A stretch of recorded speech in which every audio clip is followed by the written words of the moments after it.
It's snowing again, hard. You wonder how it cannot be snowing everywhere else.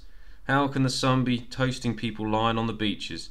How can there be a dry wind blowing sand across the deserts?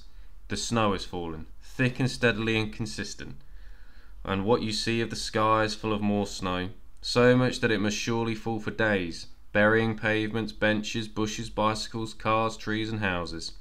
You look through the window and it's hard to imagine it ever stopping.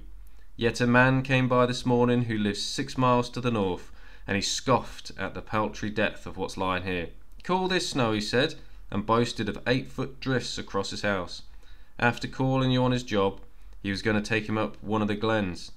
He might not make it, he conceded. If the ploughs had not been up the road, then perhaps they had. The folk the glen would scoff at the snow, as he was reminded of a story written by a famous writer set in one of those glens. It was the last story he ever wrote, and it had a subtitle, The Wintry Tail. The narrator, a minister, is keeping a diary, a record of his life during the weeks in which the glen is locked, by which he means by when. Because of snow, no one who is in the glen can get out, no one who is out can get in. That phrase, the glen is locked, has always appealed to you in his story. This is the prelude to doubt, delusion and madness. 6 pigeons and a blackbird are sitting naked in the branches of the birch tree in the garden. Earlier they fed off crumbs and the seeds of the bird table. What are they waiting for now? Their shapes are silhouettes in the afternoon light, and they were waiting for it to stop snowing.